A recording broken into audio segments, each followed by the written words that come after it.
हर हर महादेव, श्री शिवाय नमस्तुभ्यम। आप सभी को महाशिवरात्रि की हार्दिक शुभकामनाएं। फिर से आपके अपने YouTube चैनल प्रेम भक्ति में एक बार स्वागत है और इसी के साथ आज हम सुनेंगे महाशिवरात्रि व्रत की कथा। तो आइए मन में माता पार्वती और भगवान भोलेनाथ का ध्यान करते हुए कथा को सुनते हैं। एक गांव में एक शिकारी रहता था। वह पशुओं को मारकर अपना परिवार चलाता था। फिर भी धन की कमी के कारण उसे एक साहूकार से कर्जा लेना पड़ा, लेकिन उसका कर्ज समय पर ना चुका सका।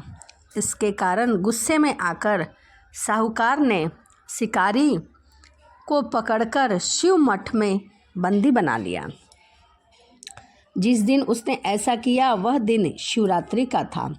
साहूकार के घर पर शिवरात्रि की पूजा हो रही थी। शिकारी ध्यान मग्न होकर भगवान शिव की धार्मिक बातें सुनता रहा। चतुर्दशी दिन पर उसने शिवरात्रि की कथा भी सुनी। शाम होते ही साहूकार ने शिकारी को बुलाया और ऋण चुकाने के बारे में बताया।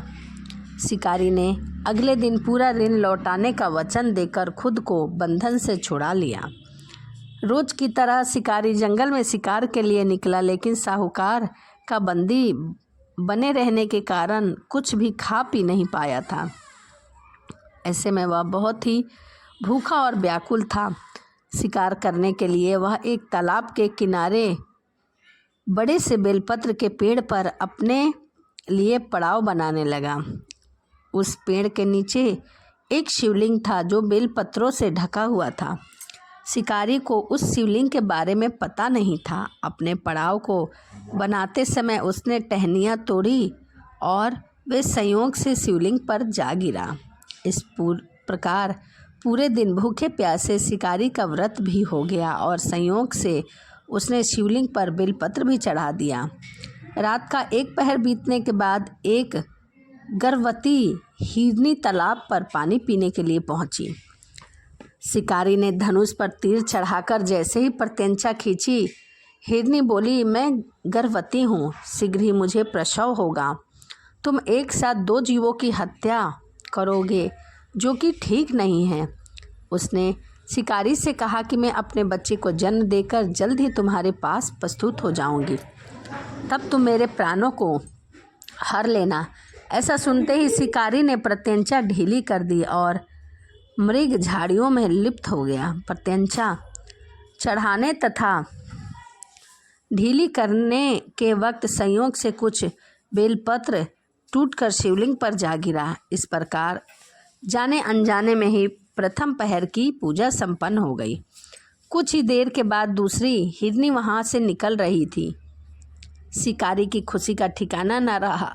शिकारी को देखते ही उसने धनुष पर बाण फिर से चढ़ाया। तब उसे देख मृगनी ने विनम्रतापूर्वक निवेदन किया कि हे पार्थी, मैं थोड़ी देर पहले ही ऋतु से निवृत्त हुई हूँ, कामातुर विरहिणी हूँ, अपने प्रिय की खोज में भटक रही हूँ। मैं अपने पति से मिलकर शीघ्र ही तुम्हारे पास आ जाऊंगी। शिकारी ने उस हिरनी को भी जाने दिया। 2 बार शिकार को खोकर वह चिंता में पड़ गया। रात्रि का आखिरी पहर भी बीत गया। इस बार भी धनुष से लगकर कुछ बेलपत्र फिर से शिवलिंग पर जा गिरे तथा दूसरे पहर की पूजा भी संपन्न हो गई। तभी एक और हिरनी अपने बच्चों के साथ उधर से निकली। शिकारी ने फिर से धनुष पर तीर चढ़ाया और जैसे ही वह तीर छोड़ने ही वाला था कि हिरनी बोली, हे शिकारी, मैं इन बच्चों को उनके पिता के हवाले करके लौट आऊँगी, इस समय मुझे मत मारो। शिकारी हंसा और उसने कहा कि सामने आए शिकार को छोड़ दूं, मैं ऐसा मूर्ख नहीं। इससे पहले भी मैं 2 बार अपना शिकार खो चुका हूँ। मेरे भी बच्चे भूखे प्यासे होंगे। जवाब देते हुए हिरनी ने कहा, जैसे तुम्हारे अपने बच्चे की ममता सता रही है, वैसे ही मुझे भी अपने बच्चों की ममता सता रही है। हे शिकारी, मेरा भरोसा करो, मैं इन्हें अपने पिता के पास छोड़कर तुम्हारे पास वापस लौटूंगी, ऐसा वचन देती हूँ।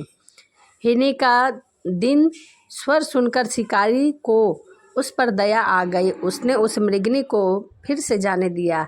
शिकार के अभाव से भूख प्यास से व्याकुल शिकारी अनजाने में ही बेलपत्र पर बैठे बेलपत्र तोड़ तोड़कर नीचे फेंकता जा रहा था और एक हष्ट-पुष्ट मृग फिर उसी रास्ते पर दिखा। शिकारी ने सोच लिया कि इसका शिकार अवश्य ही करूँगा।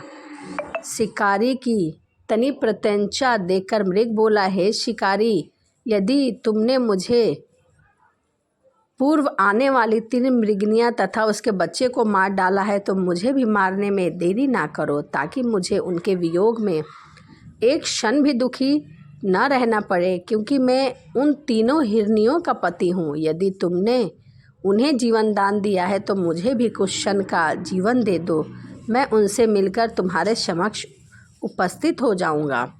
मृग की बात सुनते ही शिकारी के सामने पूरी रात का घटना चक्र घूम गया। उसने सारी कथा मृग को सुनाई। तब मृग ने कहा, मेरी पत्नियां जिस प्रकार प्रतिज्ञाबद्ध होकर गई हैं, मेरी मृत्यु से अपने धर्म का पालन नहीं कर पाएगी। अतः जैसे ही तुमने उन्हें विश्वास पात्र मानकर छोड़ा है, वैसे ही मुझे भी जाने दो। मैं उन सबके साथ तुम्हारे सामने उपस्थित जरूर होऊंगा। शिकारी ने उसे भी जाने दिया। इस प्रकार सुबह हो गई। व्रत, उपवास, रात्रि जागरण तथा शिवलिंग पर संयोग से बेलपत्र चढ़ाने से अनजाने में ही सही शिकारी की शिवरात्रि पूजा पूर्ण हो गई। अनजाने में हुई पूजा का परिणाम उसे तत्काल मिला। शिकारी का हिंसक हृदय निर्मल हो गया और उसने भगवत भक्ति का वास हो गया। थोड़ी ही देर बाद मृग अपने सपरिवार के साथ, यानी कि तीनों मृगनियाँ, मृग और उनके बच्चे शिकारी के पास उपस्थित हुए ताकि वह उनका शिकार कर सके। किंतु जंगली पशुओं की ऐसी सत्यता, सात्विकता और सामूहिक प्रेम भावना देखकर शिकारी को बहुत ग्लानि हुई। उसने मृग परिवार को जाने दिया। अनजाने में शिवरात्रि के व्रत का पालन करने पर भी शिकारी को मोक्ष की प्राप्ति हुई। जब मृत्यु काल के समय यमदूत उसे ले जाने आए तो शिवगण ने उन्हें वापस भेज दिया और वह शिकारी को स्वयं शिवलोक लेके गए। तो यह महाशिवरात्रि व्रत की कथा थी। वीडियो आपको कैसी लगी कमेंट में हर हर महादेव लिखना ना भूलें। इसी के साथ वीडियो को यहीं समाप्त करते हैं और आपसे मिलते हैं अगली वीडियो में। यदि मेरी वीडियो आपको अच्छी लगी हो तो चैनल को सब्सक्राइब, लाइक, कमेंट करना ना भूलें। हर हर महादेव। श्री शिवाय नमस्तुभ्यम।